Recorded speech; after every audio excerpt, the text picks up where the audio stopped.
Hello friends, চলে এলাম নতুন একটা ভিডিওর সাথে। তো আজ আমি তোমাদের সাথে একটা রেসিপি শেয়ার করব। তো সেই জন্য দেখো আমি নিয়ে নিয়েছি এখানে পেঁয়াজ শাক। পেঁয়াজ শাকটা বাজার থেকে খুব টাটকা, দেখো সকালেই বাজার থেকে গিয়ে পেঁয়াজ শাকটা বাবাই এনে দিয়েছে। তো ভাবলাম এই রেসিপিটা তোমাদের সাথে শেয়ার করি।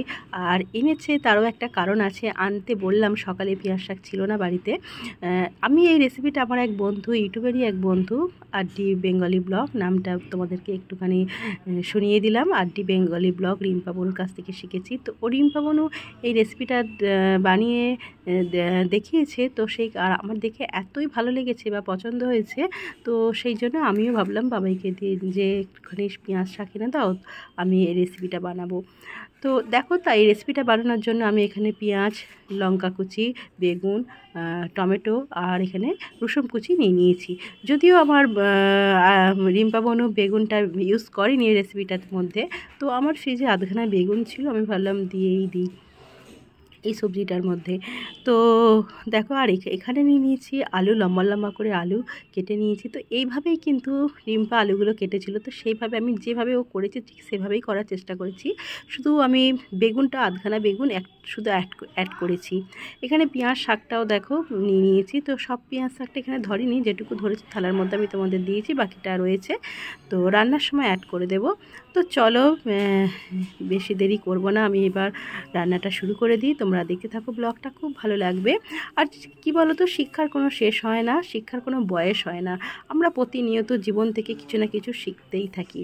তাই এই রান্নাটাও আমি শিখে তোমাদের কাছেও তুলে ধরছি। আর এখানে দেখো আমি কড়া বসিয়ে দিয়েছি, কড়াটা গরম হয়ে গেছে, আর আমি এর মধ্যে তেলও দিয়ে দিয়েছি। এবার আমি এর মধ্যে দিয়ে দেবো, দেখো শুকনো লঙ্কা দুটো দিয়ে দিলাম, আর দিয়ে দেবো তেজপাতা, আর দেবো সাদা জিরে। ঠিক আছে, তো তেলটা ভালো মতো একটুখানি দেখো গরম হয়ে গেলে তারপর আমি এক এক করে সবজিগুলো দিতে থাকবো। আগে না আমি সেরকম রান্নাবান্না সেরকম ভালো খুব একটা পারতাম না, মোটামুটি কাজ চালিয়ে যাওয়ার মতো সেরকমই পারতাম, খুব একটা ভালো রান্না পারতাম না। তো ইউটিউবে অনেক বন্ধুদের কাছ থেকে আমি অনেক কিছু রান্না শিখেছি, জেনেছি অনেক কিছু। আর ইউটিউবে এসে তো আমি আরও অনেক কিছু শিখেছি মোবাইলের মধ্যে, যেটা অনেক কিছু আগে পারতাম না, জানতাম না, অনেক কিছু শিখেছি। মানে সত্যি শিক্ষার কোনো শেষ হয় না। আর ইউটিউবে এসে দেখলাম এত কিছু শিখলাম বন্ধুদের কাছ থেকে। তো রেসিপি তো শুধু নয়, আরও অনেক কিছু মানে যেটা মানে বলে বোঝানো যাবে না, যে আমি যেগুলো জানতাম না অনেক কিছু, সেগুলো সত্যি ইউটিউবে এসে এত উপকৃত হয়েছি। তো সেই জন্যে জানাবো ইউটিউবকে আমার অনেক অনেক ধন্যবাদ, এই প্ল্যাটফর্মটা আমাদের কাছে তুলে ধরার জন্য। এখানে আমরা সংসারের কাজও যেমন করি, তার সাথে ইউটিউবারের এত কিছু শিখেছি, এত মানুষের ভালোবাসা পেয়েছি। এক যেন পরম পাওয়া ইউটিউবে এসে। সত্যি এর মানে কোনো তুলনা হবে না, কোনো কিছু দিয়ে এটার কোনো কিছু শেষ হবে না। শিক্ষার এত ভালো একটা প্ল্যাটফর্ম আমাদের সাধারণ গৃহিণীদের জন্য তুলে দিয়েছে ইউটিউব। তো অশেষ অশেষ ধন্যবাদ ইউটিউবকে জানাই। এখানে দেখো আলুগুলো আমি খুব ভালো করে ভেজে নিলাম। এবার এই রসুন কুচিটা তেলের মাঝখানে আমি দেখো একটু আলুগুলো ফাঁকা করে নিচ্ছি, জায়গা করে নিচ্ছি একটুখানি, এই মাঝখানটায় দিয়ে একটুখানি রসুনটা আমি একটু আগে ভেজে নেব।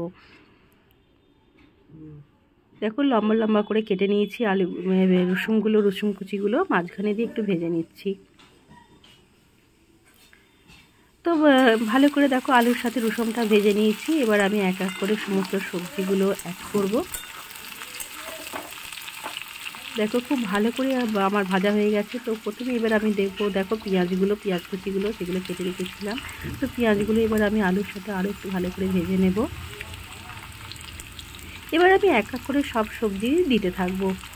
তো পেঁয়াজটা দিয়ে একটু ভালো করে এবার নাড়িয়ে নেব, নিয়ে এবার দেখো ভালো করে আলুর সাথে মিশিয়ে দিচ্ছি।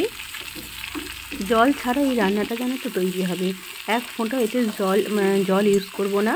তো আর খুব কম মশলায় জাস্ট নুন আর হলুদ আর তোমার সামান্য একটু চিনি আর জিরে গুঁড়ো, এই দিয়েই রেসিপিটা তৈরি করব। এখন আমি লঙ্কাগুলো দেখো মোটামুটি 7-8 পিস লঙ্কা এখানে অ্যাড করে নিয়েছি, কাঁচা লঙ্কা আর চিড়ে নিয়েছি কাঁচা লঙ্কাগুলো। তো আর আমি একটুখানি লঙ্কা গুঁড়ো ইউজ করব, মানে ওটা কাশ্মীরি লঙ্কা গুঁড়ো, তো শুধুমাত্র কালারটা হওয়ার জন্য।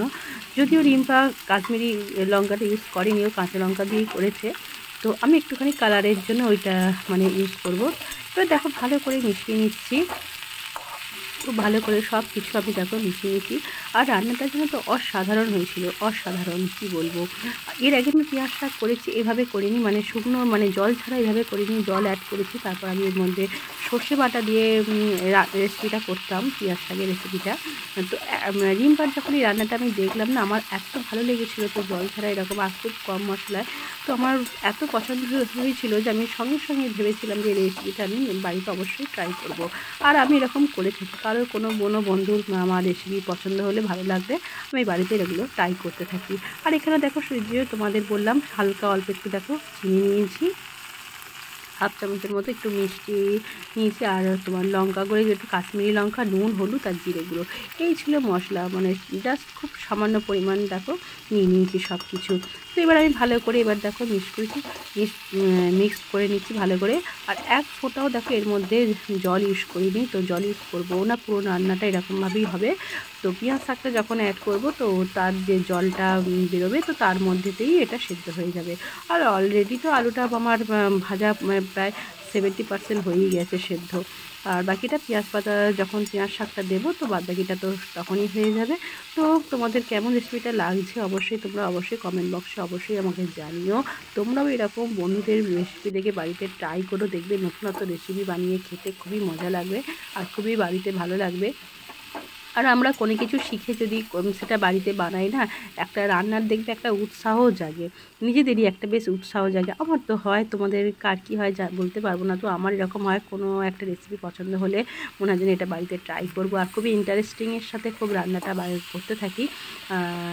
আর এখানে দেখো পেঁয়াজের পাতাগুলো আমি দেখো অ্যাড করে নিলাম। তো এই পেঁয়াজ পাতা থেকে যে জলটা বেরোবে, তার মধ্যে থেকে পুরো রান্নাটা একদম তৈরি হয়ে যাবে। তো দেখো পুরো পেঁয়াজ শাকটা আমি অল্প অল্প করে দিয়ে আর মিক্সড করতে থাকছি। ছোট হোক কিংবা বড়, চেনা হোক কিংবা অচেনা, আমরা সব সময় কিছু না কিছু শিখতেই থাকি।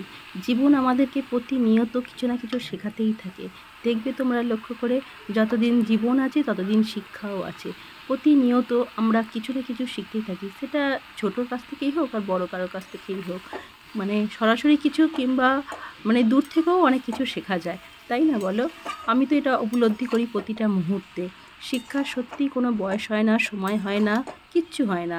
আমরা যতদিন জীবন থাকবে ততদিন আমাদের শিক্ষাও আমাদের সঙ্গে, আমরা শিক্ষাকেও নিতে থাকবো জীবনে। মানে জীবন আমাদেরকে শিখিয়ে দেয় সব কিছু। তো পেঁয়াজ পাতাগুলো দেখো আমি খুব ভালো মতো মিক্সড করে নিচ্ছি, খুব কম আছে, আঁচটা একদমই স্লো করে দিতে হবে। তো ভালো করে দেখো মিক্স করে নিচ্ছি। এবার আমি একটা ঢাকা চাপা দিয়ে দেবো একদম কম আছে, যাতে পেঁয়াজের যে জলটা তাতেই একদম সেদ্ধ হয়ে যাবে। তো আমি দেখো 2 মিনিট পর আমি চাপা খুলে তোমাদেরকে আবার দেখাচ্ছি। তো দেখো আমার একদম শাকগুলো মজে গেছে, তো মোটামুটি হয়েই গেছে দেখো। তো আর একটুখানি আমার বাকি রান্নাটা, পেঁয়াজ পাতাগুলো আর একটুখানি মজে যাবে, তো তারপরেই আমার দেখো আলুগুলো তো সেদ্ধ হয়েই গেছে। আর একদম জল ছাড়া কত সুন্দর রেসিপিটা দেখো, খুব ভালো লেগেছে আমার। তোমরা অবশ্যই একবার পারলে ট্রাই করো। সবাইকে বলবো নতুনত্ব যা রেসিপি তোমরা দেখবে বাড়িতে ট্রাই করো, দেখবে খুব ভালো লাগবে নিজেদের। আর এবার আমার একদম তৈরি হয়ে গেছে, আর আমি একটা বয়েলে দেখো বাটিতে আমি এটা সার্ভ করে নিচ্ছি। দেখো সত্যি অসাধারণ হয়েছে, অসাধারণ। এটা রুটির সাথে বা ভাতের সাথে, গরম ভাতের সাথে বা গরম রুটির সাথে সত্যি দারুণ খেতে লেগেছিলো। তো আমি দুটোতেই ট্রাই করেছি, ভাত এবং রুটি দুটোতেই আমি ট্রাই করেছি, আর আমার তো অসাধারণ লেগেছিলো। তোমরা অবশ্যই একবার এই রেসিপিটা ট্রাই করে দেখো, খুবই ভালো লাগবে তোমাদের। তো এই দেখো আমি ভালোভাবে তোমাদের ফাইনাল লুকটা একবার দেখিয়ে দিচ্ছি। তো কেমন হয়েছে তোমরা অবশ্যই জানাবে। কম মশলায় বাড়িতে থাকা সামান্য সবজি দিয়ে আর কম মশলায় কত সুন্দর একটা রেসিপি আমরা শিখেছি। তোমরাও বাড়িতে ট্রাই করো। ধন্যবাদ দেবো রিম্পা বনুকে এত সুন্দর একটা রেসিপি আমাদের উপহার দেওয়ার জন্য। তো রেসিপি দিতে থাকো তোমরা সবাই, যারা যারা রেসিপির চ্যানেলে আছে তোমরা দিতে থাকো মাঝে মধ্যে। তো আমি ট্রাই করি যে রান্নাগুলো আমার ভালো লাগে, তো আমি তো ট্রাই করি, করতে থাকবো, শিখতেই থাকি জীবন থেকে কিছু না কিছু। শিক্ষার বললাম না, শিক্ষার সত্যি কোনো বয়স হয় না। তো কেমন লাগলো তোমাদের অবশ্যই জানিও ভিডিওটা। তো সবাই সঙ্গে থেকো, পাশে থেকো, কেউ স্কিপ করো না, পুরো ভিডিওটা দেখো, সবাই পাশে থেকো। আর আমিও আছি তোমাদের সাথে। দেখো কত সুন্দর দেখতে লাগছে রেসিপিটা। তো আজকের মতো এইটুকুই, আর বেশি কিছু তোমাদের বলছি না। তো তোমরা সবাই ভালো থেকো, সুস্থ থেকো। পরবর্তী ভিডিও দেখার আমন্ত্রণ জানিয়ে আজকের মতো বিদায় নিলাম। টাটা।